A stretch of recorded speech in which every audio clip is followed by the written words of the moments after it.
Hello everyone, I'm Xu Wang. Today I'm going to present my work Not to Us, a fluent AR and VR authentication method with user head-neck modeling. This work was conducted with my advisor, Yang Zhang. Today's AR and VR devices are becoming increasingly common around us. Among all of these different applications, user authentication is one of the most important processes in a VR experience. Previous authentication methods rely on external devices, which could be cumbersome and time-consuming, especially for scenarios where AR and VR devices frequently switch between members within. In response, we developed a fluent authentication technique that allows AR and VR users to quickly unlock their profiles with simple head gestures like nodding. Our interaction technique was inspired by the powerful slide to unlock on touchscreen devices. To implement the system, we use an Android smartphone featuring built-in IMU sensors and Google Cardboard, then transmit the data stream to a laptop for further computation. Our technique supports nodding, tilting, and turning, as we can see on the bottom left. We first reconstruct head motion trajectories based on denoised raw data, and then extract features from machine learning. Now let me provide more details. First of all, we used a rotation matrix to transform data from the device frame to the word frame, and then we used the zero velocity update algorithm and a low-pass Butterworth filter to reduce errors. Finally, we compensated for the velocities and using that to reconstruct the trajectories. To test the sensing performance and calculation fidelity, we conducted a pilot study using various lens-wood sticks and a smartphone.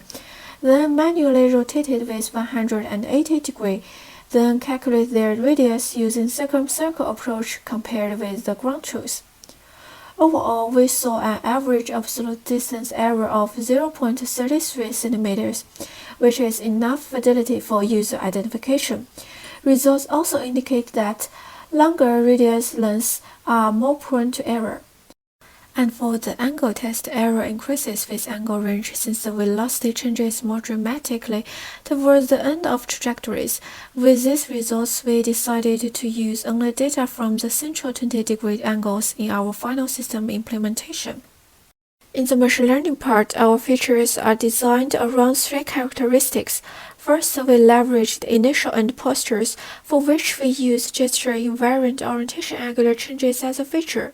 The second characteristic is skeletal proportions, for which we included calculated user head-neck radius as another feature. Finally, about the third characteristic, gesture dynamics, we calculated features from both time and frequency domain. And for the machine learning model, we use random forest classifier from scikit-learn. For the user study part, we recruited 10 participants to perform the nodding, tilting, and turning in two directions with two body postures, sitting and standing. For each motion, we recorded 10 trials, 5 for sitting, 5 for standing, with a 30-second rest in between. We randomly selected 2 to 5 users from the participants to perform unlabeled classification within. Overall, we achieved an average accuracy of over 98%. As expected, the performance slightly declines as the size of the user group increases. Among these head gestures, the tilting yields the best performance with all accuracy above 98%. A closer investigation on the results indicates that all participants achieved over 95% identification accuracy without statistical outliers.